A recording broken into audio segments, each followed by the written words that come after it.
Simplifying your life by letting go of belongings that are no longer needed or used is the idea of decluttering. But this process of removing excess items from your life and your home can create a more simple and functional space. But on the other hand, when not done properly, decluttering can take forever. So in this video, I'm going to show you the right way to declutter your current home and create a calm, organized living space. So if you're new to this channel, my name is Pinkas, and I'm here to help you to avoid those pitfalls that are costly. So if you're watching this video, more than likely you're moving or you've got some decluttering on your mind, right? But I want you to take an extra step back. Just reconsider whether this decluttering is your solution or not, because decluttering is not a fix-all solution. Decluttering could be an irreversible process. And now that you got that part set, I'm going to reveal to you a step-by-step guide. So give me a thumbs up if you're good with that. So let's jump into this. So step one, decluttering is not about getting rid of everything, guys. You want to get rid of the excess stuff, the stuff that you no longer use or you need, and you want to surround yourself with things that are actually serving a purpose. So step two is to set the goals and your timeline. Now, take a look at your time and decide whether you're decluttering your whole house or just a specific room or an area of your house, like a drawer or a shelf. And then you want to set an estimated time frame for how long you think this might take to declutter. And this is going to help you stay motivated, because this can be overwhelming, especially when you're moving. And when you set a goal and a timeline, you can see that progress quickly. And then when you get that task done within that reasonable time frame, you feel good about it. Otherwise, you're going to feel like it's taken forever. Now, you want to create a list of places where you're going to declutter your house, or don't overwhelm yourself and try to do it all at one time. So if you map this out as a step-by-step plan in detail, and you target those places or those items that you neglected or you need to work on, you start with the messiest place in your house first. Well, why do you do that? Well, when you see this progress, it's going to motivate yourself to do even more. Step three, you're going to create piles. Now, once you've decided where to start from, and sort those items into multiple piles. Now, for most people, it's the keep, the donate, and the sell items. But you can add more piles, such as the trash, that's stuff that's gone, or revisit later, or even gift it forward. Now, you personalize these piles according to your personal game plan. So you may find that items that need to be recycled, into something new, you don't want to let that slow you down. So trust me, you want to save that DIY project for another weekend. Then step four, once you've got these piles, you want to sort those out, because once you have those piles ready, you can get into the sorting of those things out, and you can decide whether you want to keep an item or not. Now, there's many different methods that help you decide on what to keep and what to throw away. And I'm going to mention the quickest and the easiest one. It's called the touch it once. And it's the touch it once method. I personally like to do this when I'm sorting things out. It's where you pick up an item and you go through several questions like, number one, does this really make me happy? And this will apply to both, sentimental or practical items. And then number two, when's the last time you actually used this item? And then number three is, if this thing gets lost today, could you try to buy it back again? So you get that idea. So if your answer is no to any of that, then consider letting that item go. Now, in your keep pile, this is the keep section. You should have those household items which you're going to use regularly, or something that could bring you joy or has a significant set amount of value to you. But be honest with yourself here, because if you haven't used it in years, there's no set amount of value to it. You should ask yourself, does this really belong in the keep pile? How about the donate? Now, this category, this is for items that are still in decent, solid, good condition. You no longer need them, or you no longer use them. This can be like clothes that no longer fit you. If they're too big, too small, they're out of style, or books that you've read multiple times and you're not going to read again, or kitchen accessories that you never reach for or you never use them. Now, if you look at these items and they're in good condition, you no longer need them, consider donating them to a charity or a shelter or a resale shop, because this is going to give that item a second life, and it may actually even help somebody else that's in need, and you're going to let someone else enjoy it too. Now, how about the sell pile? Now, this is where you put your items in a resale value. Now, you consider the sell pile for items that are in good condition, you no longer need. They might have a value to someone else. So you think if it's a stylish piece of furniture or a functional piece of furniture that doesn't quite match your current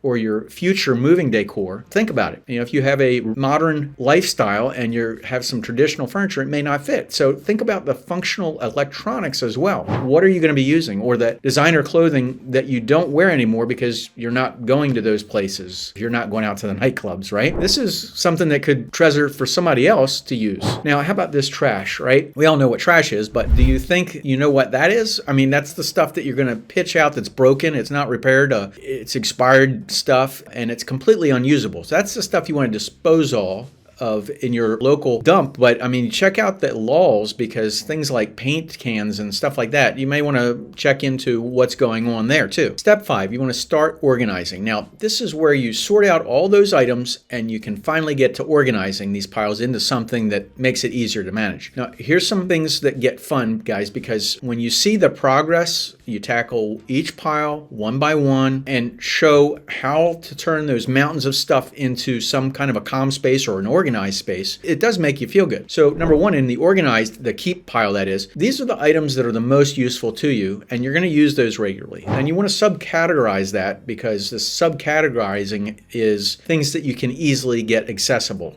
like a separate clothes pile for different shirts that goes with shirts, or pants that goes with pants, or books that go by genre, or organized tools by their function. Now, here's where you look at stuff and you say, hey, this is a duplicate. I've got 2 of these same shirts. You know what to do with them, right? Now, this way, it's super easy to find what you need. Everything just stays very neat at that point. Then, if you're not planning on moving, here's where you will want to utilize the corners and the walls of your house. So for storage, like use shelves and cabinets and save floor space. Now, think about floating shelves on a wall or for books. Decorations, even small plants. It'll make the place look nice. Hanging shelves like behind closet doors are perfect for shoes or scarves or cleaning supplies, or anything else that you really want to just keep out of sight. And number 2, the donated items. So this is where you want to get rid of the excess stuff that you really don't want anymore. You want to reach out to the donation centers that are near you, and you want to give them the clothes, the furniture, the housewares, the books, even toys and electronics. But you want to read their donation guidelines, because you want to make sure that everything that you give away is okay with what they do. Each organization may have a search for different things and things that they need or they don't need. So you want to make sure it's a good fit for them. Number 3, selling items. Now, this can be a great way to declutter and make some extra cash towards things that you truly need or you want. And this is especially true if you're moving.